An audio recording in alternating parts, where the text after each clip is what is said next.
කන ඇඳලා තියෙන්නේ. ඇහැක් විදියට කනවා තියෙන්නේ. දැන් මෙහෙමයි. මේකට කියන්නේ මොකද්ද? කන් පිට.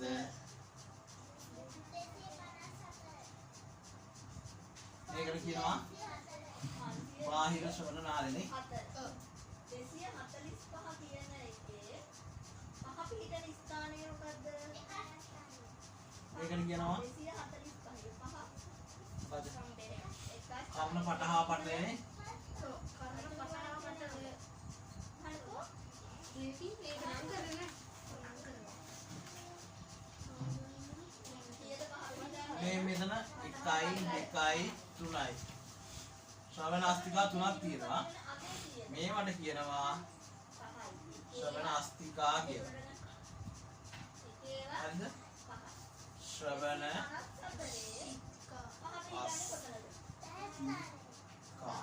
මොනවද මේ එක? මුද්ගරිකාව. ඒවත් නම් කරන්න යනවද? නෑ මට කියන්න. කියනවා ඔයාලට දීලා තියෙනවා. නිගාතිය තුන දරණකේ. හරිද? මේ කලක් කරහට කපලා තියෙන්නේ. මේ ඊට පස්සේ මේකට කියනවා යුස්ටිගිය නාලය. නාලය. මේක ඕපන් වෙන්නේ කොහෙටද? දිනුක? ගසනිකාවට.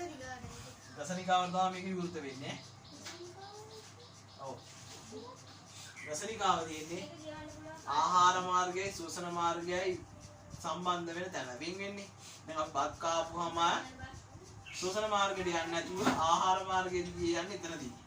ඊට පස්සේ හුස්ම ගද්දී ආහාර මාර්ගයට හුලං යන්නේ නැතුව වෙනහල්ලට හුලං යන්නේ ඕම් උතනින් වෙදිලා. ආනිතින් තමයි මේ යුස්ටිගිය නාලය ඕපන් වෙන්නේ. මෙතනට කියනවා මේ ගුළු බෙල්ලා වගේ කරලා මොකක්ද කියන්නේ? කර්ණ ශංකය. ශංකය කියලා කියන්නේ අර මූදු බෙල්ලෝ අක් බෙල්ලෝ දන්නවද? ආන්නේ වගේ නේද නිකන් අර කැරකිලා තියෙන්නේ. ආන්නේක ඉන්න ශංකය කියන එකට කර්ණ ශංකය කියලා කියනවා. මතක තියාගන්න අර ඒ වගේ එකකින් ගුළු බෙල්ලෙක් වගේ කියන්නේ. ඒක කර්ණ ශංකය කියලා. අර්ධ චක්‍රාකාර නාල තුනක් තියෙනවා. අර්ධ චක්‍රාකාර නාල තුනක් කියලා නේ අර්ධ චක්‍රාකාර නාල.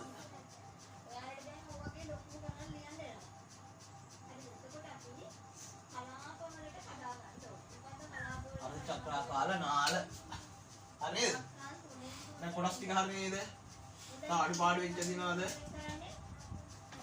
හරි. ඊට පස්සේ දැන් ඔන්න බෙදන්න තියෙනවා. බාහිර කනටයි තියෙනවා. කම්පෙත්තයි බාහිර ශ්‍රවණ නාලයයි මොකද්ද?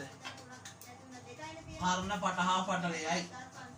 මැද කනටයි තියෙන ටික කියන්න බලන්න.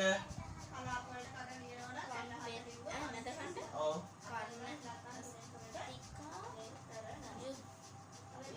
යුස්ටිගිය නාලය එච්චරයි. දෙකයි.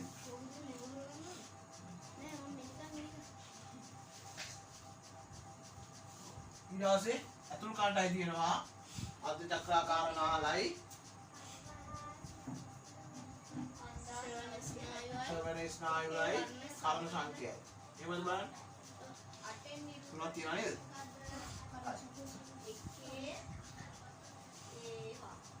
දැන් කොහොමද වෙන්නේ මේ ඇහෙන එක? ඔන්න මෙතන ස්පීකර් එකකින් පොඩි ශබ්දයක් දෙනවා මෙතෙන්. හරිද? අපි කියමුකෝ චූම්පාන් වාහනයක ස්පීකරෙන් ශබ්දයක් එනවා. හරිද? චූම්පාන් ශබ්දය අපිට ඇහෙනවා. ඈතින් එනවා කියලා ඇහෙනකොට ඔන්න තරංගයක් නිකුත් කරනවා මෙහෙම. මේ කම්පෙත්ත මේ බලන්න හැඩේ. කම්පෙත්තේ හැඩේ කොහොමද තියෙන්නේ? නිකන් අර මෙහෙම තව අපිට ඇහෙනවා මෙහෙම කරුවා ඇහෙනවා වැඩි නේද? මේ කවුරු හරි හොරෙන් රහසක් කතා කරනකොට අපි කන් මෙහෙම කරන්නේ. ඈ? මමත් එහෙම. සමහර විද්‍යාවක් නම් කියලා එනවා කියලා. එහෙමත් කරනවා. හරිද? හරි. දැන් මෙහෙම එන සද්දේ ඔන්න සාන්ත කරගන්නවා මේ කම්පෙත්තමකින් කනට හොදට ඒ තරංගය ග්‍රහණය කරගන්නවා. ඊට පස්සේ කම්පෙත්ත හරහා එන තරංගයේ මෙතන තියෙන සිදුරෙන් ඇතුළට එනවා. මොකද මේ කියන්නේ? බාහිර ශ්‍රවණ නාලය ඔස්සේ මේ ධ්වනි තරංගය එනවා. මේකේ ඉටි වගේ දෙයක් සමහර වෙලාවට රැඳිලා අපේ කනේ මේක බ්ලොක් වෙනවා. මොකද ඒකට කියන්නේ? ඉටි වගේ දෙයක් ඔය කන ඇතුලේ හැදෙන්නේ. කලාඳුරු කියන්නේ. ඒවා තියෙන්නේ කන ඇතුළට ඔය දූවිලි ඒ වගේ දේවල් ඇතුළු වීම වළක්වන්න.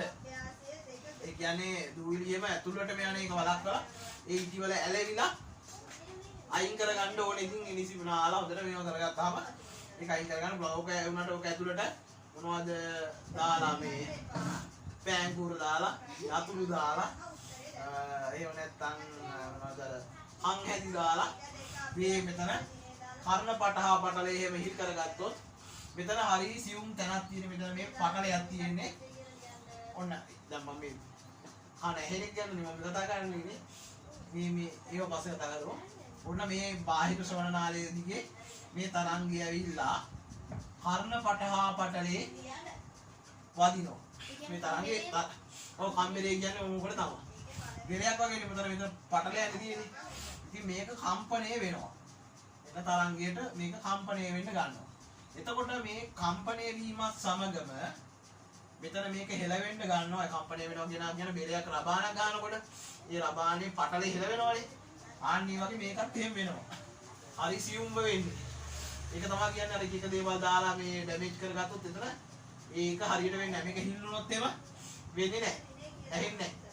එතකොට මේක කම්පණය වෙලා මේ ශ්‍රවණ අස්තිකා තුනක් තියෙනවා. ඒක ලීවරයක් වගේ තමයි ක්‍රියාත්මක වෙන්නේ. ඒ කියන්නේ දැන් මේ මෙතන මේ පටලේ ගෑවි තියෙන්නේ. හරි? එතකොට මේක වැදිලා මේක හෙලවෙනවා. මේක ඇදිලා මේක හෙලවෙනවා. මේක ඇදිලා මේක හෙලවෙනවා. හරිද? ඔන්න මේක ගෑවිලා තියෙනවා කෝකේද? කර්ණ සංකේ දක්වා මේ ශ්‍රවණ අස්තිකා හරහා තමයි මේ පටලේ කම්පණය වෙච්ච එක අරන් යන්නේ මෙතෙන්ට. හරිද? කර්ණ සංකේ දක්වා ගෙනියන්නේ මේ කර්ණ පටලේ කම්පණය වෙච්ච තරංගය ගෙනියන්නේ මේ ශ්‍රවණ අස්තිකා වලින්. හරි? මුත්කරිකාව නිකාකේ ධර්ණකේ කියන පිළිවෙලින්. ඊට පස්සේ මේ කර්ණ සංකයට මේ කර්ණ සංකයට මේ ධ්වනි තරංගය ගියාට පස්සේ බාහිර මොකද මේක සම්බන්ධලා තියෙන මේ කර්ණ සංකයට නම්බරේ නෑනේ මේක. මොකද මේක? ශ්‍රවණ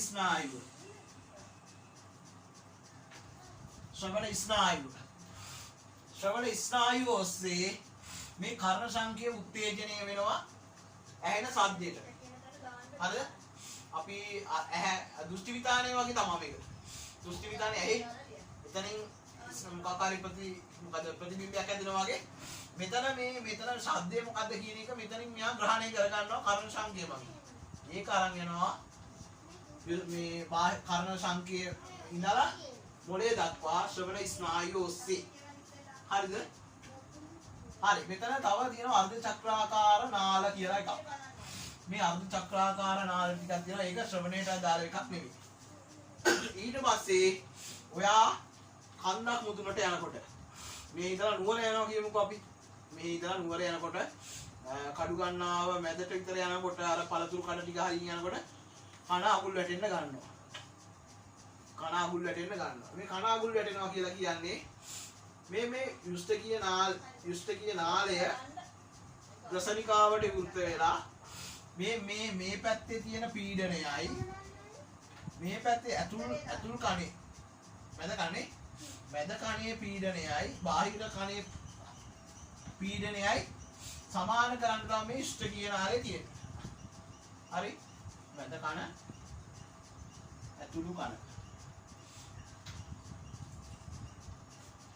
මේ කර්ණ පටහා පටලේ දෙපැත්තේ පීඩනය සමානව තියාගන්න තමයි මේ යුෂ්ඨකීය නාලය තියෙන්නේ.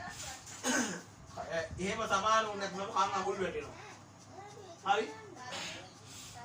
අපි උදාහරණයක් විදිහට මෙතන සෙම හිර වුණා කියමුකෝ. සෙම හැදිලා එම්බිරිසාව වගේ හැදුනහමත් මේ යුෂ්ට කියන ආලේ બ્લોක් වෙලා ඔන්න කන් අගුල් වැටලා වගේ ඒ හරිය ඇහෙන්නේ නැති වෙලා යනවා.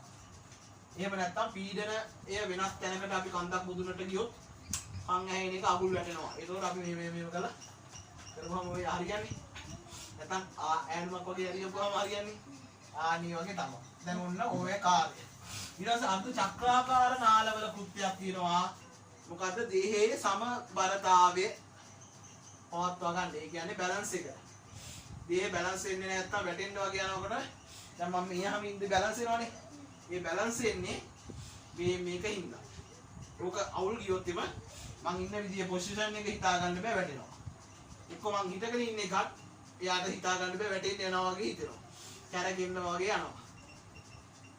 ආනේ ඒතකොට අර්ධ චක්‍රාකාර නාල වල අවුලා ගියොත් එම බැලන්ස් එක නැති වෙන්න පුළුවන්. දේහයේ සමබරතාවය පවත්වා ගන්න මේ අර්ධ චක්‍රාකාර නාල වැදගත් වෙනවා. හරි ඔන්න ඇහෙන පිළිවෙල මං කීවා මේ බැලන්ස් එකයි යුෂ්ට කියන නාලයේ අර පීඩන සමානතාවයයි කනට කනේ ඇහිමත් එක්ක සම්බන්ධ නැහැ. ඇහිමට සම්බන්ධ ටික තමයි මම අර ඉස්සලා කිව්වේ. යුෂ්ට කියන නාලයයි අර්ධ චක්‍රාකාර නාලයයි අමතර කාරණා දෙකක්. හරි. ඔන්න ඔච්චරයි කන ගැන කරන්න තියෙන්නේ. කනට ගත්තද? ඇහෙන් කනට ගියාද? හරි. ඇහෙන් කනින් ගිහිල්ලා මොළේට ගියාද? කන ගැන? ඇහැ ගැන කලින් කරලා ඉවරයි. ඔන්න කන ගැනත් කරා. ඔච්චරයි දෙවෙනි පාඩම වල අදාළ වෙන්නේ. හරි. අපි ලියා